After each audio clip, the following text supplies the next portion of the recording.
شہادت 10 محرم الحرام کو صبح فجر کی نماز کے بعد ابن سعد اپنی فوج لے کر نکلا۔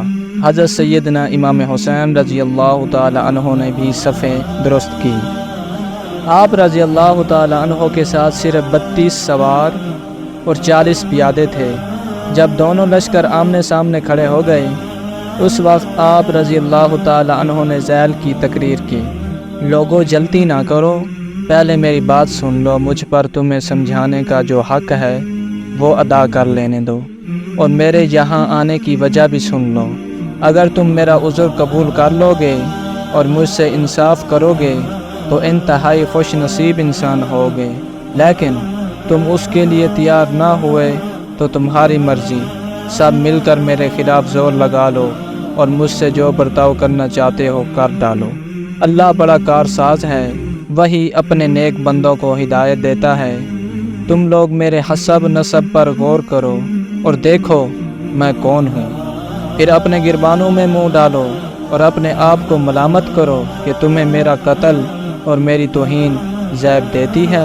کیا میں تمہارے نبی کا نواسا اور ان کے چچا زاد بھائی کا بیٹا نہیں ہوں، جنہوں نے اللہ عز و جل کے حکم پر سب سے پہلے لبیک کہا اور اس کے رسول پر ایمان لائے؟ سید الشہداء حضرت سیدنا امیر حمزہ رضی اللہ تعالی عنہ میرے والد کے چچا نہیں تھے؟ کیا حضرت جعفر طیار رضی اللہ تعالی عنہ میرے چچا نہیں تھے؟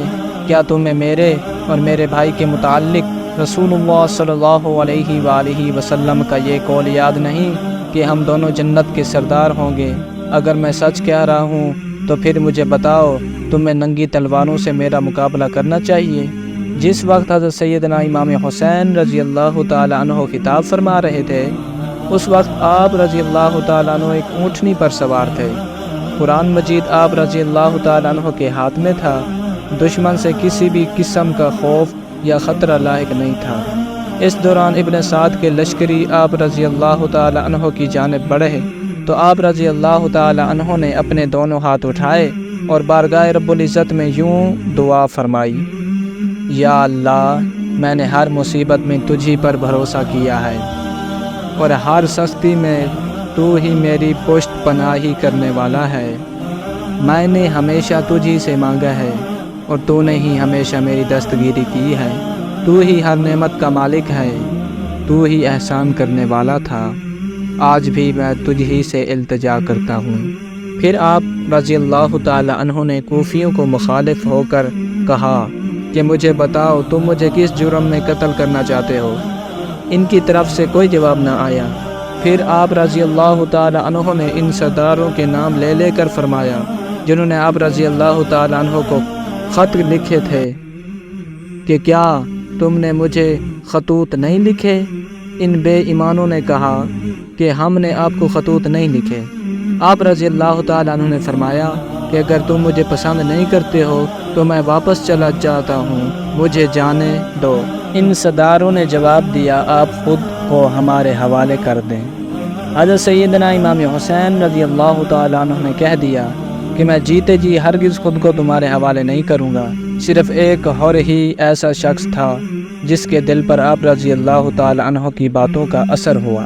اسی نے آپ رضی اللہ تعالی عنہ کو حجاز کا راستہ اختیار کرنے سے روکا تھا، اور اس وقت وہ اپنی اس حرکت پر نادم تھا۔ میں نے آپ رضی اللہ تعالی عنہ کو ان ظالموں کے حوالے کر دیا۔ اسی ذہنی کشمکش کی کیفیت میں اس نے ابن سعد سے پوچھا کہ کیا تمہیں ان کی تینوں تجویزوں میں سے کوئی بھی منظور نہیں ہے؟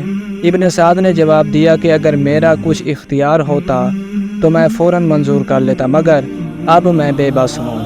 یہ جواب سن کر اور یزیدی بادشاہ سے علیحدہ ہو گیا اور حضرت امام حسین رضی اللہ تعالی عنہ کے لشکر سے جا ملا، اور حضرت سیدنا امام حسین رضی اللہ تعالی عنہ سے اپنے گزشتہ فعل کی معافی مانگی اور عرض کیا کہ مجھے معلوم نہ تھا کہ یہ آپ رضی اللہ تعالی عنہ کے ساتھ ایسا سلوک کرنے والے ہیں۔ اب میں آپ رضی اللہ تعالی عنہ کے لیے اپنی جان بھی نشاور کرنے کو تیار ہوں۔ اس زمانے میں جنگ کے قواعد و ضوابط کے مطابق ابتدا میں ایک ایک اور پھر دو دو کر کے جنگ جو میدان میں اترتے رہے۔ اس لڑائی میں حضرت سیدنا امام حسین رضی اللہ تعالی عنہ کا پلہ بھاری رہا اور یزیدی فوج کو کافی جانی نقصان اٹھانا پڑا۔ پھر ابن سعد نے اپنی فوج کو کھلی جنگ کا حکم دے دیا۔ حضرت سیدنا امام حسین رضی اللہ تعالی عنہ اور ان کے جانثاروں نے یزیدی فوج کا ڈٹ کر مقابلہ کیا اور ان کی صفیں الٹا کر رکھ دی۔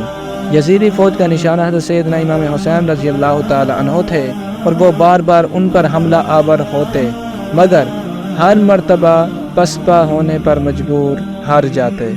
اس دوران شمر جو کہ یزیدی لشکر کی کمان کر رہا تھا، اس نے تیر انداز بلائے اور حضرت سیدنا امام حسین رضی اللہ تعالی عنہ اور ان کے ساتھیوں پر تیر چلانے شروع کر دیے۔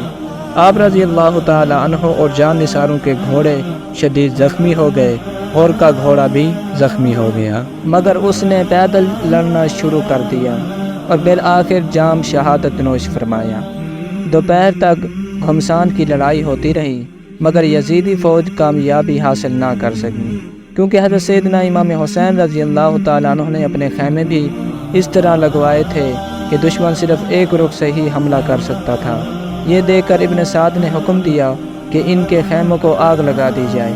حضرت سیدنا امام حسین رضی اللہ تعالیٰ عنہ نے اس کی یہ تدبیر بھی ناکام بنا دی اور خیموں کے پیچھے 4-5 آدمیوں کو اس طرح چھپا دیا کہ جو بھی خیموں کو آگ لگانے کے لیے آتا اسے مار دیا جاتا تھا۔